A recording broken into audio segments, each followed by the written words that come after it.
Sot do të eksplorojmë një nga periudhat më magjepsëse dhe më komplekse të historisë njerëzore, feudalizmin, sistemin që i dha formë Evropës për gati 1000 vjet dhe strukturat e të cilit ende bëjnë jehon në shoqërinë tonë bashkëkohore.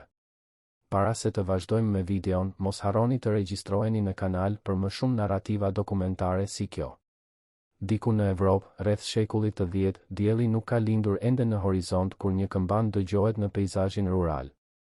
Në kasollet prej druri dhe kashte, familje të tëra zgjohen për një ditë tjetër mundi.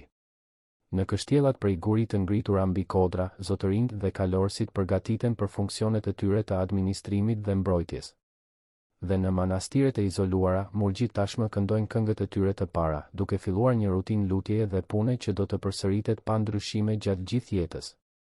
Kjo është bota feudale, një univers hierarkisht të ngurta, detyrimesh të ndërsjella dhe një organizimi shoqëror që zgjati për shekuj. Por si lindi ky sistem? Si jetuan jetët e tyre miliona njerëz brenda këtyre strukturave? Dhe pse feudalizmi u bë sinonim i një epoke të tërë historike?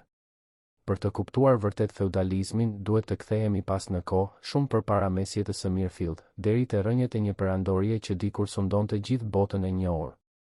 Perandoria romake, në kulmin e saj, shtrihej nga Afrika e Veriut deri në ishujt britanik, nga Atlantiku deri në lindjen e mesme. Legjionet e saj marshonin nëpër rrugë të shtruara, qytetet e saj mburreshin me ujësiellës dhe terma, dhe moneda e saj qarkullonte në të gjithë mesdheun. Megjithatë, si çdo perandori e madhe, Roma mbante brenda vetes farat e transformimit të saj.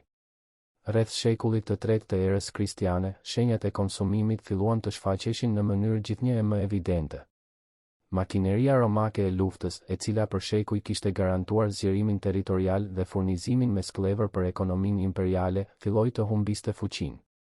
Pa pushtime të reja, fluksi i krahut të punës sklav u paksua drastikisht. Latifundet romake, prona të mëdha bujqësore që vareshin nga puna servile, u gjendën përpara një problemi të paprecedent, si të mbahej prodhimi pa punëtor të mjaftueshëm. Kriza nuk ishte vetëm ekonomike. Vetë pëllura politike e perandorisë filloi të shpërbëhej. Perandorët pasonin njëri tjetrin në intervale gjithnjë e më të shkurtra, shumë prej tyre të vrarë nga rojet e tyre ose nga general ambicioz.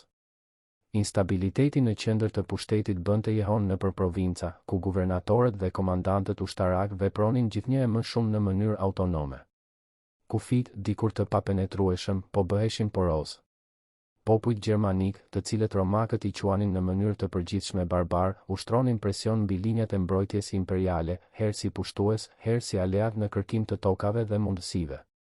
Në qytetet romake, situata po përkeqësohej me shpejtësi. Tregtia po t'kurrej, moneda po humbiste vlerën dhe epidemit po përhapeshin mes popullatave të dobësuara nga uria dhe pasiguria. Për shumë qytetarë urban, qëndrimi në qytete po bëhej jo vetëm i parehatshëm, por vërtet i rrezikshëm. Ishte në këtë kontekst pasigurie dhe frike që një lëvizje e heshtur, por e thellë, filloi të transformonte fytyrën e Evropës, ruralizimi. Zotërinjt e mëdhenj romak, pronar të fermave të gjera në fshat, të quajtura villas, filluan të braktisnin qytetet. Pronat e tyre rurale ofronin diçka që qendrat urbane nuk mund ta garantonin më, siguri, vetëmjaftueshmëri dhe kontroll. Në këto vila, zotërinjt mund të prodhonin ushqimin e tyre, të mbanin forcat e tyre të mbrojtjes dhe t'i shpëtonin kaosit që po glabëronte metropolet imperiale. Por ata nuk mund t'i bënin të gjitha këto vetëm. Ata kishin nevojë për krah për të punuar. Tokën, për familje për të populluar zotërimet e tyre, për burra dhe gra të gatshëm të këmbenin lirinë me mbrojtje. Dhe kështu lindi kolonati, një nga institucionet që do të mbillte farat e feudalizmin. Sistemi funksiononte në një mënyrë relativisht të thjeshtë, ndonse pasojat e tij ishin të thella. Pronari i madh i tokës i ofronte një fshatari të varfëruar ose një refugjati nga qytetet një pjesë të pronës së tij për ta kultivuar. Në këmbim, fshatari, i quajtur tani kolon, merrte përsipër të dorëzonte një pjesë të prodhimit të tij të zotëria dhe të kryente punë në tokat e tij. Kjo nuk ishte skllavëri në sensin klasik romak, pasi koloni nuk ishte pronë e zotërisë dhe nuk mund të shitej veçmas nga toka. Por as nuk ishte liri e plot, pasi koloni mbetej i lidhur me atë pronë, pa mundësi për ta braktisur atë, dhe ky kusht trashëgohej nga prindërit të fëmijët, duke u përjetësuar përmes brezave. Kolonati përfaqësonte një transformim radikal në marrëdhëniet e punës të botës romake.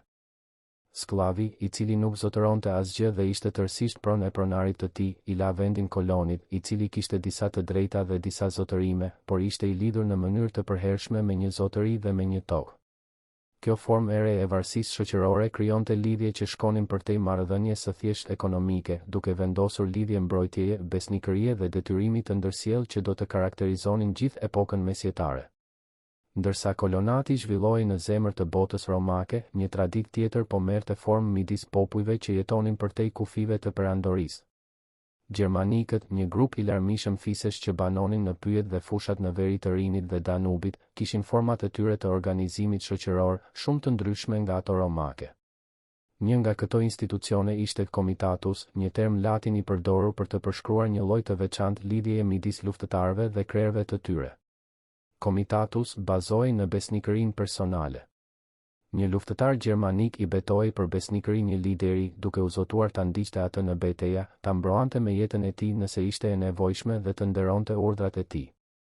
Në këmbim, lideri zotoi të mbroante luftëtarin e tij, të ndante me të frytet e pushtimeve dhe të kujdesej për familjen e tij nëse ai binte në luftim. Ky betim nuk ishte një kontratë e shkruar në mënyrën romake, por një zotim verbal, i vulosur me rituale dhe i mbështetur nga nderi. Shkelja e tij nënkuptonte jo vetëm çnderim personal, por edhe përjashtim nga komuniteti, një fat shpeshherë më i keq se vdekja në ato shoqëri ku individi i izoluar kishte pak shanse për mbijetesë.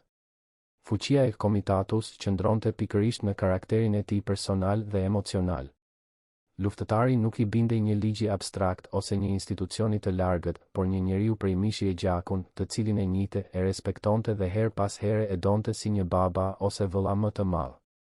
Kjo besnikëri personale krijonte lidhje jashtëzakonisht të forta, të afta për të bashkuar grupe burrash rreth liderëve karizmatik dhe për të gjeneruar bëma ushtarake mbreslënëse. Kur popujt gjermanik filluan të infiltroheshin dhe më pas të dominonin territoret e ish-perandorisë romake, ata sollën me vete këtë traditë të Comitatus. Takimi midis botës romake në rënje dhe fiseve gjermanike në ekspansion nuk ishte një moment unik dhe dramatik, por një proces i ngadalë që ushtri në shekuj. Në disa rajone, tranzicioni ishte i dhunshëm, i shënuar nga betejë, plaçkitje dhe shkatërim. Në të tjera, ishte paqësor, me gjermanikët që vendoseshin si aleat, ushtar ose administrator brenda strukturave romake ende ekzistuese. Në të gjitha rastet, megjithatë, rezultati ishte një fuzion traditash, një përzierje elementesh romake dhe gjermanike që do t'i jepte jetë diçka tërësisht të re. Nga bota romake, Evropa mesjetare trashëgoi vilat, pronat e mëdha rurale që do të bëheshin feudet dhe kolonatin, sistemin e punës që do të evoluonte në bujkrobëri. Nga gjermanikët erdhi Comitatus, i shndërruar në marrëdhëniet e suzerenitetit dhe vasalitetit që do të strukturonin të gjithë hierarkinë fisnike mesjetare. Nga krishtërimi, i cili ishte bërë feja zyrtare e perandorisë në shekujt e fundit të Romës, erdhi Kisha, institucioni që do të shërbente si urlidhëse midis dy epokave dhe që do të bëhej një nga forcat më të fuqishme të shoqërisë feudale. Kombinimi i këtyre elementeve nuk ndodhi brenda natës. U deshën disa shekuj që strukturat feudale të konsolidoheshin plotësisht.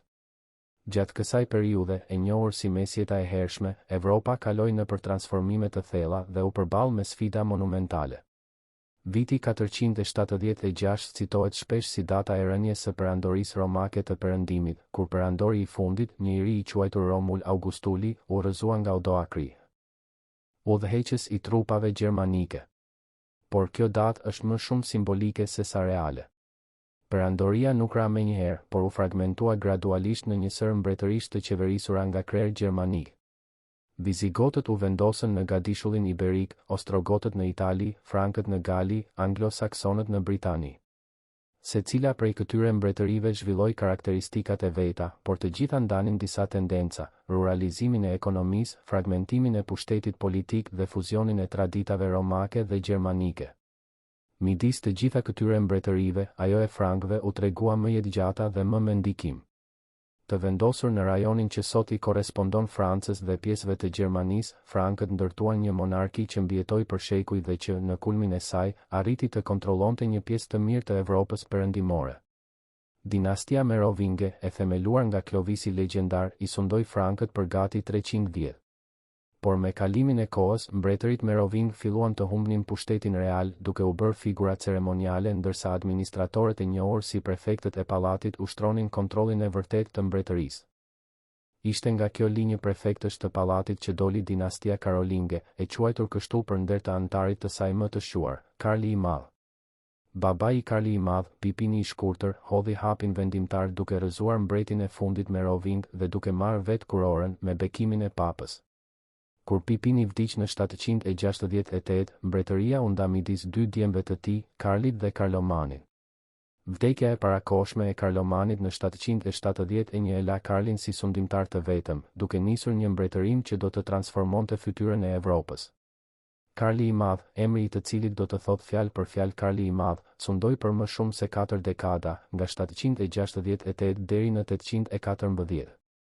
Gjatë kësaj periudhe, ai zgjeroi në mënyrë dramatike territorin frank përmes fushatave ushtarake kundër lombardëve në Itali, saksonëve në Gjermani, avarëve në Evropën qendrore dhe muslimanëve në Gadishullin Iberik. Në vitin 800, Papa Leoni II e kurorzoi Karli i Madh si perandor të romakëve, një titull që nuk ishte përdorur në perëndim që nga rënia e Romës. Ishte një moment me simbolik të thellë. Për herë të parë në më shumë se 3 shekuj, Evropa perëndimore kishte një perandor, një sundimtar që aspironte të ringjallte lavdinë e Romës nën egjidën e Krishtërimit. Por trashëgimia më e gjatë e Karli i Madh nuk ishin pushtimet e tij ushtarake as titulli i tij imperial. Ishte mënyra se si ai organizoi administrimin e territorit të tij të gjerë. Duke u përballur me problemin themelor se si të qeveriste toka aq të shtrira në një epokë pa komunikime të shpejta, posta efikase apo burokrazi të centralizuar, Karli i Madh zhvilloi dhe përsosi sistemin e marrëdhënieve të suzerenitetit dhe vasalitetit që do të bëhej shtylla kurrizore e feudalizmit. Parimi ishte elegant në thjeshtësinë e tij. Mbreti nuk mund të ishte në të gjitha vendet në të njëjtën kohë, as nuk mund t'u besonte zyrtarëve të largët që lehtësisht mund t'i injoronin urdhrat e tij ose madje të rebeloheshin. Zgjidhja ishte krijimi i një rrjeti besnikërish personale. Karli i Madh u jepte pjesë të territorit të tij fisnikëve të besuar, të cilët bëheshin vasal të tij. Në këmbim të tokës, të quajtur feud ose beneficium, vasali i betohej për besnikëri mbretit dhe merrte përsipër të kryente disa shërbime, veçanërisht furnizimin me trupa për luftërat mbretërore. Vasali gjithashtu merrte kompetenca administrative mbi feudin e tij, duke përfshirë të drejtën për të mbledhur taksa, për të administruar drejtësinë dhe për të mbajtur rendin. Kjo marrëdhënie formalizohej përmes ceremonive solemne. Në ceremoninë e homazhit, vasali gjunjëzohej para zotërisë, vendoste duart e tij midis duarve të tij dhe betohej për besnikëri. Pasonte betimin mbi Bibël ose mbi një relik të shenjtë, i vulosur shpesh nga një puthje midis palëve. Së fundi, vinte investitura, kur zotëria i dorëzonte vasalit një simbol të feudit të tij të ri, shpesh një grusht dhe një degë peme ose një objekt tjetër që përfaqësonte territorin e dhënë. Këto ceremoni nuk ishin thjesht formalitete, por rituale të ngarkuara me kuptim fetar dhe shoqëror, që krijonin lidhje të konsideruara të shenjta dhe shkelja e të cilave sillte pasoja të rënda. Perandoria Karolinge u nda në afërsisht 250 kontet, secila e administruar nga një kont që ishte vasal i drejt për drejt i mbretit. Kontët mund të emëronin ndihmës, vikontët, të cilët ushtronin pushtetin në mungesë të tyre. Në rajonet kufitare, territoret e quajtura marka qeveriseshin nga markezët, fisnik me autoritet civil dhe ushtarak për të mbrojtur kufit e perandorisë. Kishte gjithashtu dukate dhe mbretëri të aneksuara, sundimtarët e të cilave gëzonin autonomi më të madhe, por i detyroheshin besnikëri dhe tribut perandorit. Për të mbikëqyrur këtë strukturë, Karli i Madh krijoi zyrtar special të quajtur misi dominici ose të dërguarit e zotërisë, të cilët udhëtonin nëpër perandori duke verifikuar sjelljen e konteve dhe duke raportuar drejt për drejt te perandori. Për një moment të shkurtër, u duk se ëndra e një perandorie të re romake ishte realizuar. Por ndërtimi i Karli i Madh mbante brenda vetes një kontradikt fatale. Duke u dhënë toka dhe pushtet vasalëve në këmbim të besnikërisë personale, perandori po dobësonte, paradoksalisht, vetë pushtetin qendror. Vasalët filluan t'i shihnin feudet e tyre jo si delegime të përkohshme të autoritetit, por si prona personale që mund t'ua kalonin trashëgimtarëve të tyre.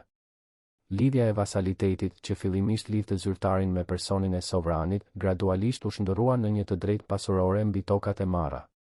Pas vdekjes së Karli i Madh në 814, djali i tij Luigi i Piu mori perandorinë, por u tregua i paaftë për të mbajtur të njëjtin autoritet si ati. Konfliktet midis Luigjit dhe djemve të tij e dobësuan edhe më shumë pushtetin qendror. Në 843, traktati i Verdunit e ndau perandorin midis tre nipërve të Karli i Madh, duke krijuar embrionet e asaj që do të bëheshin Franca, Gjermania dhe territoret mes tyre. Uniteti karoling ishte shpërbër dhe secila prej mbretërive rezultuese do të ndiqte rrugën e saj të fragmentimit. Për të përkeqësuar situatën, Evropa u përball në shekujt e 9 dhe të 10 me një valë të re pushtimesh që thelluan kaosin dhe decentralizimin. Nga veriu erdhën vikingët, luftëtarë skandinav, anijet e shkathta dhe me zhytje të cekët të cilëve mundsonin sulme të rrufeshme kundër qyteteve dhe manastireve bregdetare. Drakkarët nordik, mjetë lundrimi me bashin të gdhendur në formë dragoj, mund të lundronin si në det të hapur ashtu edhe të ngjiteshin lumenjve brenda tokës, duke sjellë tmerr në rajonet që gjykoheshin si të mbrojtura. Inkurzionet e tyre shkretuan rajone të gjerë të Anglisë, Irlandës dhe Francës. Qytete si Parisi u rrethuan disa herë. Manastiret e pasura, që ruanin thesare të grumbulluara gjatë shekujve, ishin objektiva veçanërisht tërheqës për plaçkitësit nordik. Rrëfimet e kohës pikturojnë skena tmerri, murg të masakruar para altarëve të tyre, relikuar të profanuar, biblioteka të djegura, popullata të skllavëruara. Nga lindja erdhën hungarezët, të quajtur edhe maxhar, kalorës nomad me origjinë nga stepat aziatike që zotëronin teknika të luftimit hipur mbi kalë të mësuara në fushat e gjera të vendlindjes së tyre. Kuajt e tyre të shpejtë dhe taktikat e tyre të gueriles, me sulme të shpejta të ndjekura nga tërheqje strategjike, konfuzonin ushtrit evropiane të mësuara me betejë më statike. Hungarezët plaçkitën zona të gjerë të Evropës qendrore, depërtuan thellë në Gjermani dhe Francë dhe arritën të kërcënonin edhe vetë Italinë.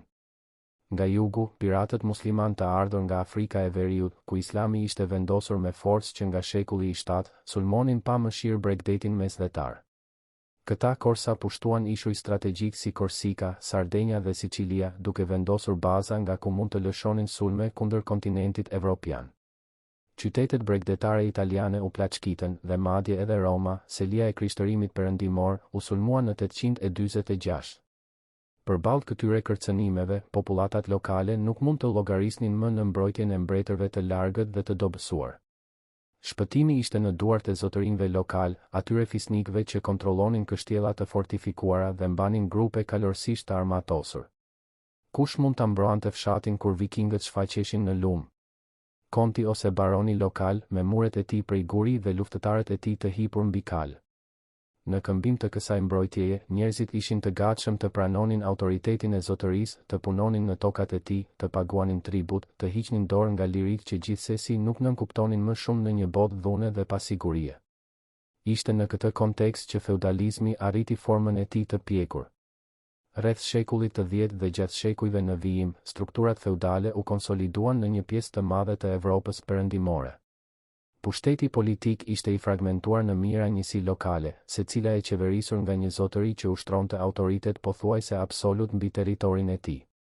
Këta zotërinj ishin të lidhur midis tyre nga një rrjet i ndërlikuar marrëdhëniesh suzereniteti dhe vasaliteti, duke formuar hierarki që shkonin nga dukët dhe kontët më të fuqishëm deri te kalorësit rurale më modest. Në majë të kësaj strukture, të paktën në teori, ishte mbreti, suzereni suprem i të gjithë vasalëve të mbretërisë. Në praktik, megjithatë, pushteti mbretëror varionte jashtëzakonisht shumë nga vendi në vend dhe nga epoka në epokë. Për të kuptuar se si funksiononte shoqëria feudale, është e nevojshme të ekzaminohet struktura e saj duke filluar nga njësitë e saj bazë, feudet. Një feud tipik ishte një pronë rurale që përfshinte jo vetëm toka të punueshme, por edhe pyje, kullota, rrjedha uji dhe, shpesh, një fshat ose vil ku jetonin fshatarët që punonin tokën. Në qendër të feudit, zakonisht në një pozicion të lartë dhe të mbrojtshëm, ndodhej rezidenca e zotërisë, e cila mund të varionte nga një shtëpi e thjeshtë e fortifikuar prej druri deri në një kështjellë mbreslënëse prej guri me kulla, mure dhe hendeqe. Tokat e feudit ishin të ndara në 3 pjesë kryesore. Mansi i Zotit, manso senorial, ishte pjesa e rezervuar ekskluzivisht për zotërinë, e kultivuar nga bujkrobërit në regjim pune të detyruar.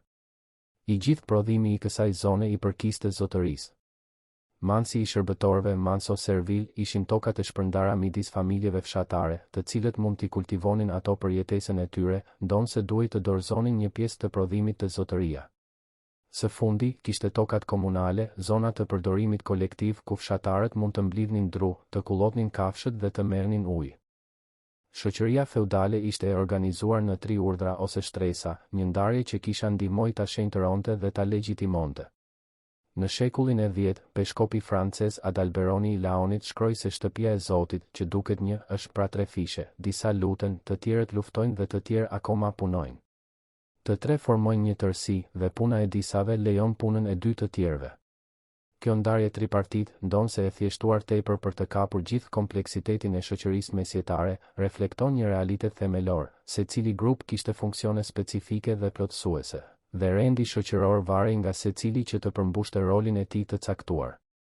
Oratores, ata që luten, përbënin klerin, shtresën e parë në hierarkinë zyrtare. Kisha katolike ishte jo vetëm një institucion fetar, por një nga pronarët më të mëdhenj të tokave në Evropën mesjetare. Vlerësohet se ajo arriti të kontrollonte deri në 1/3 e tokave të punueshme të kontinentit. Manastiret dhe abatitë e saj funksiononin si feude të vërteta, me abat që ushtronin autoritet mbi fshatarët dhe bujkrobërit në të njëjtën mënyrë si zotërinjt laik. Por roli i kishës shkonte shumë përtej ekonomisë. Ajo ishte gardiania e kulturës dhe e njohurive në një epokë analfabetizmi të përgjithshëm, ndërmjetësia midis hyjnores dhe toksores, autoriteti moral që legjitimonte ose dënonte veprimet e mbretërve dhe fisnikëve. Bellatores, ata që luftojnë, formonin fisnikërinë, shtresën e dytë. Funksioni i tyre parsor ishte lufta, mbrojtja e territorit dhe mbajtja e rendit. Të ishe fisnik do të thoshte të ishe luftëtar, dhe profesioni kryesor i një burri fisnik ishte të përgatitej për betejë. Kjo përfshinte jo vetëm stërvitjen me armë, por edhe mirëmbajtjen e pajisjeve të shtrenjta si armaturat, shpatat dhe kuajt e luftës, si dhe organizimin e grupeve të kalorësve të gatshëm për të hyrë në luftim kur thirreshin. Fisnikëria nuk ishte homogjene, kishte dallime të mëdha midis një duke të fuqishëm që kontrollonte territore të gjerë dhe një kalorësi të thjesht rural që mezi arrinte të mbante kalin dhe armaturën e tij. Laboratores, ata që punojnë, ishin fshatarët, shumica e madhe e popullsisë. Ata nuk formonin saktësisht një shtresë në kuptimin juridik, pasi nuk kishin përfaqësim politik as privilegje ligjore.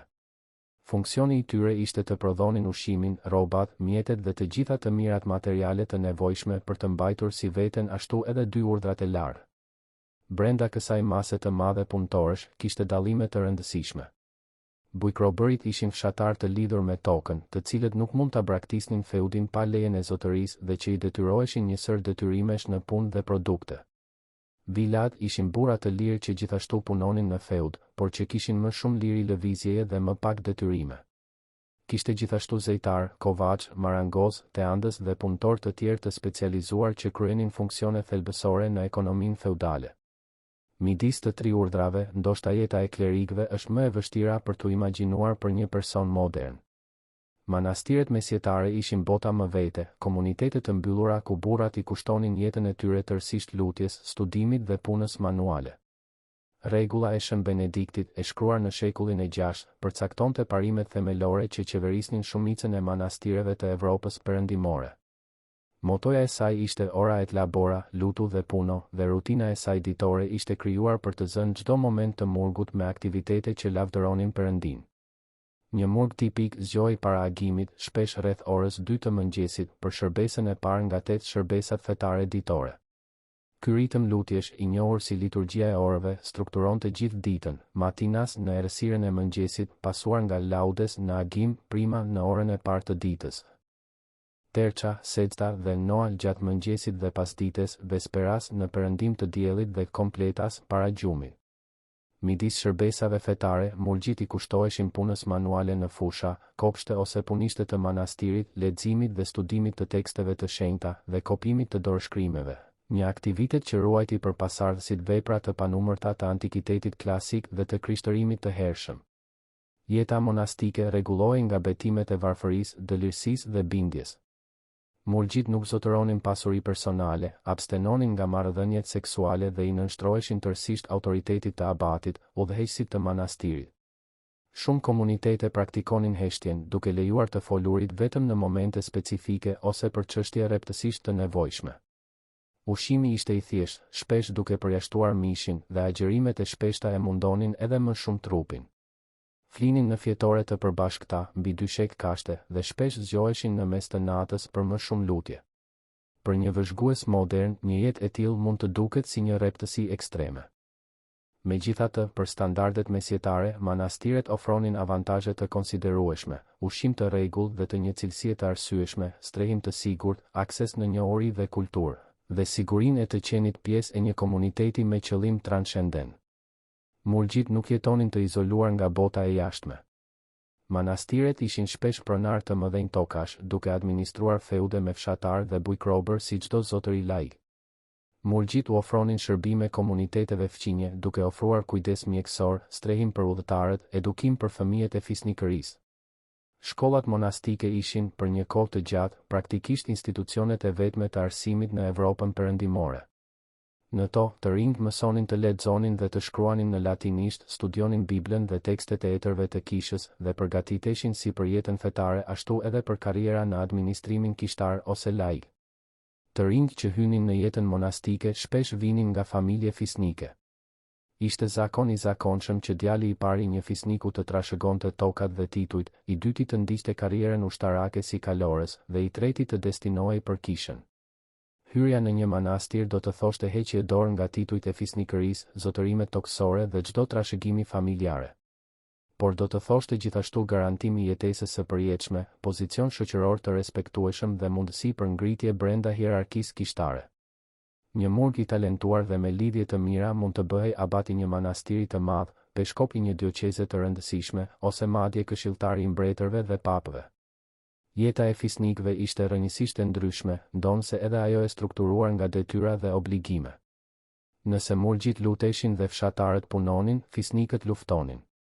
Lufta ishte jo vetëm funksioni kryesor i fisnikërisë, por arsyeja e saj e qenies, justifikimi i saj për të ekzistuar si një klasë e privilegjuar. Një fisnik që nuk dinte të luftonte, që nuk i mbante armët dhe kuajt e tij gati për betejë, që nuk mund të mblidhte luftëtar kur suzereni i tij e thërriste, humbiste dobinë e tij dhe rrjedhimisht legjitimitetin e tij. Përgatitja për luftë fillonte herët. Bitë e fisnikëve dërgoheshin që fëmijë në shtëpitë e zotërinjve të tjerë, ku shërbenin fillimisht si pajens shërbëtor të vegjël, duke mësuar etiketën e oborrit dhe detyrat shtëpiake dhe më pas si eskudier mbajtës të mburojës, duke ndihmuar kalorësit më të vjetër në aktivitetet e tyre dhe duke u stërvitur në përdorimin e armëve. Stërvitja ishte e rreptë dhe e rrezikshme. Të rinjt mësonin kalërimin, skermën me shpata dhe heshta, përdorimin e mburojave, gjuajtjen me harë. Praktikonin në luftime të simuluara që shpesh rezultonin në lëndime serioze. Pas viteve të përgatitjes, eskudieri i ri mund të shpallej kalorës në një ceremoni solemne, shpesh me konotacione fetare, që shënonte hyrjen e tij në elitën luftëtare të shoqërisë. Jashtë periudhave të luftës, jeta e fisnikut rrotullohej rreth aktiviteteve që mbanin aftësitë e tij ushtarake të mprehta dhe pohonin statusin e tij shoqëror. Gjuetia ishte argëtimi i preferuar, një aktivitet që kombinonte ushtrimin fizik, praktikën e kalërimit dhe përdorimin e armëve, përveç se siguronte mish të freskët për tryezën e kështjellës. Fisnikët gjuanin drer, dera të egër, dhelpra, lepuj dhe shpend, shpesh të shoqëruar nga tufa qensh të stërvitur posaçërisht dhe fajkonj për gjuetin me fajkua. Turnet ishin një tjetër formë argëtimi dhe stërvitjeje. Këto ngjarje mblidhnin kalorës nga rajone të ndryshme për të garuar në luftime të simuluara, duke demonstruar aftësitë e tyre dhe duke kërkuar famë dhe çmime. Turnet mund të ishin të dhunshëm, lëndimet e rënda dhe madje vdekjet nuk ishin të rralla, deri në atë pikë sa kisha u përpoq t'i rregullonte ato, duke caktuar ditë kur luftimet ishin të ndaluara. Jeta e përditshme në kështjell kishte ritmet dhe ritualet e veta. Salloni i madh ishte zemra e jetës shoqërore, ku zotëria hante vaktet e tij, priste vizitorët, administronte drejtësinë për banorët e feudit dhe argëtohej me muzikant, poet dhe artist udhëtues. Kjo hapësirë e gjerë, shpesh e zbukuruar me tapiceri që ndihmonin në mbajtjen e nxehtësisë dhe demonstronin pasurinë e zotërisë, ishte skena e banketeve që mund të mblidhnin dhjetëra të ftuar në raste të veçanta si dasma, fitore ushtarake ose vizita të fisnikëve të rëndësishëm. Vaktet ishin ngjarje shoqërore me rëndësi të madhe, me zotërinë dhe familjen e tij që zinin pozicione të spikatura në tryezën kryesore, të ngritur mbi një podium për të shënuar superioritetin e tyre, ndërsa kalorësit, shërbëtorët dhe vizitorët shpërndaheshin në tryeza më të ulta sipas pozicionit të tyre hierarkik. Ushqimi ishte i bollshëm për standardet e kohës, ndonse pak i larmishëm, mish, peshk, buk, djath, perime, fruta. Erzat si piperi, kanela dhe arëmyshku ishin luks i rrallë dhe i shtrenjtë, simbole të pasurisë dhe sofistikimit. Zonja e kështjellës luante një rol vendimtar në administrimin shtëpiak. Ajo mbikëqyrte shërbëtorët, organizonte përgatitjen e ushqimeve dhe ilaçeve, kujdesej për edukimin e fëmijëve dhe mbante funksionimin ditor të rezidencës. Kur zotëria ishte i munguar në luftëra ose udhëtime, zonja merrte përsipër administrimin e feudit, duke marrë vendime financiare dhe madje duke organizuar mbrojtjen në rast sulmi. Ndonse shoqëria mesjetare dominohej nga burrat dhe u ofronte grave pak mundësi jashtë martesës ose manastirit, disa zonja feudale ushtruan pushtet të konsiderueshëm, veçanërisht si regjente të fëmijëve të mitur ose veja që trashëgonin tokat e bashkëshortëve të vdekur. Për zotërin feudal, administrimi i feudit të tij ishte një shqetësim i vazhdueshëm. Ai duhej të garantonte që fshatarët të prodhonin mjaftueshëm për të mbajtur kështjellën dhe banorët e saj, që tributet të mblidheshin rregullisht, që mosmarrëveshjet midis banorëve të zgjidheshin në mënyrë të drejtë, që strukturat e feudit të mbaheshin në gjendje të mirë. Shumë zotërinj u delegonin këto detyra zyrtarëve të specializuar, por gjithsesi duhej të mbikëqyrnin dhe të merrnin vendime të rëndësishme. Përveç përgjegjësive të brendshme, kishte edhe detyrimet ndaj suzerenit, furnizimin me trupa kur thirrej, pjesëmarrjen në obor për të dhënë këshilla, pagimin e tributeve në para ose produkte. Dhe kishte gjithmonë politik, intriga, aleanca dhe rivalitete me fisnikët e tjerë, një lojë e rrezikshme ku çmimi mund të ishte më shumë toka dhe pushtet, por ku humbja mund të nënkuptonte humbjen e gjithçkaje, përfshirë jetën. Ndërsa klerikët luteshin dhe fisnikët luftonin, masa e madhe e popullsisë punonte. Bujkrobërit përbënin shumicën e banorëve të feudeve dhe jeta e tyre ishte e shënuar nga puna e rëndë, pak liri dhe një ngarkesë e rëndë detyrimesh. Bujkrobi nuk ishte sklav në sensin klasik, ai kishte njohjen e kushtit të tij njerëzor, mund të zotëronte disa pasuri, kishte të drejtë për një pjesë toke për jetesën e tij dhe nuk mund të shitej veç mas nga prona ku jetonte. Por as nuk ishte i lirë, ishte i lidhur me tokën ku kishte lindur, nuk mund ta braktishte feudin pa lejen e zotërisë dhe i detyrohej një sër tributesh dhe shërbimesh që konsumonin pjesën më të madhe të kohës dhe të prodhimit të tij. Detyrimi kryesor i bujkrobit ishte koveja, puna falas në tokat e zotërisë. Gjatë 3, 4 ose edhe më shumë ditëve në javë, bujkrobi duhej të braktiste punën e tij dhe të punonte në mansin e Zotit, duke lëruar, mbjell, korrur, duke u kujdesur për kafshët, duke kryer ndërtime dhe mirëmbajtje në kështjellë, duke pastruar hendeqet, duke riparuar muret, duke transportuar ngarkesa. I gjithë produkti i kësaj pune i përkiste tërësisht zotërisë. Në ditët e mbetura, bujkrobi mund të punonte në parcelën e tij të tokës, mansin e shërbëtorëve, duke kultivuar ushqime për të mbajtur familjen e tij. Por edhe ky prodhim nuk ishte tërësisht i tij. Talja ishte një tjetër tribut i rënd, bujkrobi duhej t'i dorëzonte zotërisë një pjesë të konsiderueshme të gjithçkaje që prodhonte në tokën e tij, shpesh gjysmën ose edhe më shumë. Nëse korte 20 masa grur, 10 shkonin për zotërinë. Nëse rriste një duzin pulash, 6 i përkisnin kështjellës. Në këtë mënyrë, edhe duke punuar në parcelën e tij, bujkrobi po prodhonte efektivisht për zotërinë po aq sa për veten e tij. Banalitetet ishin taksa të vëna për përdorimin e instalimeve të feudit. Mulliri për bluarjen e drithit, furra për pjekjen e bukës, shtypsja për bërjen e verës, urat për kalimin e lumenjve, të gjitha këto pajisje i përkisnin zotërisë dhe bujkrobi duhej të paguante për t'i përdorur ato. Nuk lejohej ndërtimi i mullinjve ose furrave private, bujkrobi ishte i detyruar të përdorte instalimet e zotërisë dhe të paguante për këtë. Këto taksa shpesh mblidheshin në produkt, një pjesë e drithit të bluari. Mbetet mulligjiut të zotërisë, një pjesë e bukëve të pjekura shkonte në kështjellë. Kishte gjithashtu kapitacionin, një taksë e vënë për kokë, domethënë për person. Sa më e madhe të ishte familja e bujkrobit, aq më shumë ai paguante. Momorta, dora e vdekur, ishte një taks që duhej paguar kur kreu i familjes vdiste dhe trashëgimtari i tij donte të merrte vendin në mansin e shërbëtorëve. Formariage ishte një tribut i paguar kur bujkrobi donte të martohej me dik nga një feud tjetër. Tosto de Pedro ose dhjajtja e 10 ishte kontributi që i detyrohej kishës, që korespondonte me 10% të prodhimit, i destinuar për të mbajtur famullinë lokale. dhe kishte taksa të tjera më të vogla, të mbledhura në raste specifike, kur një fisnik i familjes së zotërisë martohej, kur zotëria nisej për një luftë ose kryqëzat, kur vizitor të rëndësishëm duhej të strehoheshin në kështjell. Të mbledhura të gjitha këto detyrime, bujkrobit i mbetej shumë pak për veten dhe familjen e tij. Jeta ishte një mbijetesë e përhershme, me pak hapësirë për të kursyer ose për të përmirësuar situatën. Ushqimi ishte i thjeshtë dhe monoton, bukë e zezë nga drithëra inferior, supa me perime, her pas here një copë peshk ose mish deri. Banesat ishin kasole fshatare prej druri, balte dhe kashte, me një dhomë të vetme ku e gjithë familja flinte, hante dhe jetonte, shpesh duke ndarë hapësirën me kafshët shtëpiake për të shfrytëzuar nxehtësinë e trupit të tyre. Nuk kishte privatësi, komoditet apo higjienë në sensin modern. Sëmundjet ishin të zakonshme, vdekshmëria foshnjore shumë e lartë, jetëgjatësia e shkurtër. E megjithatë, krahasuar me skllavin e antikitetit, bujkrobi mesjetar kishte disa avantazhe. Ai kishte një familje të njohur, një parcel toke që mund ta kultivonte për jetesën e tij, disa të drejta të sanksionuara nga zakoni që as zotëria më tiranik nuk mund t'i shkelte pa u ndëshkuar. Zotëria kishte detyrime ndaj bujkrobërve të tij, duhej t'i mbroante nga sulmet e jashtme, të administronte drejtësinë në mosmarrëveshjet e tyre, të garantonte që të mos vdisnin nga uria në kohë skamjeje. Këto detyra nuk përmbusheshin gjithmonë, por ekzistenca e tyre e njohur krijonte një kornizë marrëdhëniesh që shkonte përtej shfrytëzimit të pastër. Bujkrobi nuk ishte pronë si sklavi, por as nuk ishte i lirë si punëtori modern me rrollë.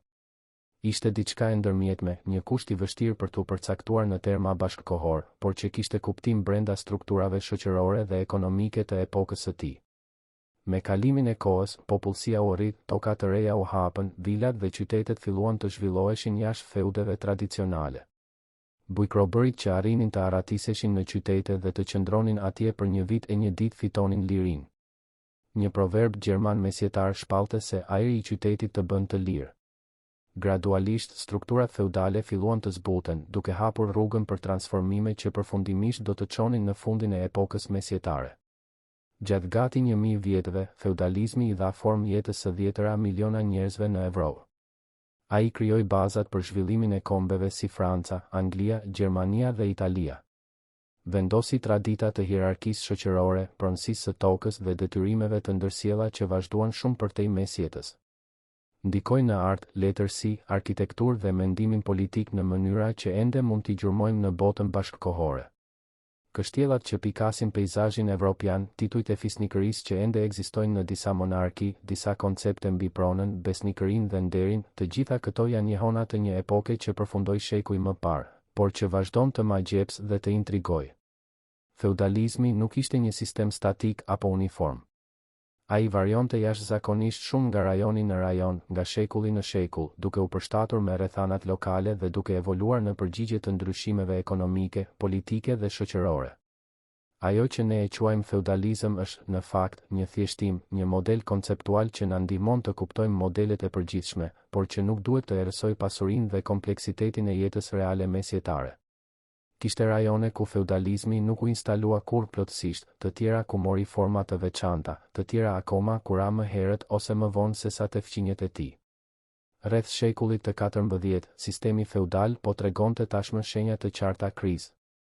Ndryshimet klimatike shkaktuan korrje të dobëta dhe uri shkatërruese. Murtaja e zezë, e ardhur nga Azia në mesin e shekullit, shfarosi ndoshta 1/3 e popullsisë evropiane, duke ndryshuar në mënyrë dramatike marrëdhëniet midis zotërinjve dhe punëtorëve. Lufta 100 vjeçare midis Francës dhe Anglisë solli shkatërim dhe instabilitet të zgjatur. Revoltat fshatare shpërthyen në disa rajone, duke sfiduar rendin e vendosur. Tregtia e ringjallur krijonte forma të reja pasurie të pavarura nga toka. Mbretërit po forconin pushtetin e tyre në kurriz të fisnikëve, duke përgatitur terrenin për shtetet kombëtare moderne. Por kjo është një histori për një moment tjetër. Tani për tani, po e mbyllim udhëtimin ton nëpër botën feudale me një imazh, një fshatar mesjetar që zgjohet në tingullin e këmbanës së kishës, duke u përgatitur për një ditë tjetër pune në fusha, pa e ditur se diku larg, forca ishin në lëvizje që përfundimisht do të transformonin botën e tij në mënyra që ai nuk mund t'i imagjinonte kurrë. Dhe ne, që e njohim fundin e kësaj historie, mund të shohim pas me perspektivën që ofron koha, duke u përpjekur të kuptojmë se si ishte të jetojë në një epokë aq të ndryshme nga e jona, dhe në të njëjtën kohë duke njohur në të rënjët e shumë prej asaj që jemi sot. Nëse keni arritur deri këtu, ju falenderojmë që u nisët me ne në këtë udhëtim nëpër kohë. Historia njerëzore është e gjerë dhe magjepsëse, plot me mësime që ende bëjnë jehon në ditët tona. Nëse dëshironi të vazhdoni të eksploroni misteret e së kaluarës me ne, konsideroni të regjistroheni në kanal dhe të aktivizoni njoftimet që të mos humbisni asnjë dokumentar të ri. Lini komentin tuaj duke ndarë se çfarë ju bëri më shumë përshtypje rreth jetës në periudhën feudale, ose cilin aspekt të kësaj epoke do të dëshironi ta shihni të eksploruar me më shumë thellësi në episodet e ardhshme. Pjesëmarrja juaj pasuron komunitetin ton dhe na ndihmon të krijojmë përmbajtje gjithnjë e më të mira. Dhe nëse kjo video u ishte e dobishme ose interesante, mos harroni të lini pëlqimin tuaj, pasi ky gjest i thjesht na ndihmon të arrijmë më shumë njerëz kurioz si ju. Deri në udhëtimin e ardhshëm nëpër histori.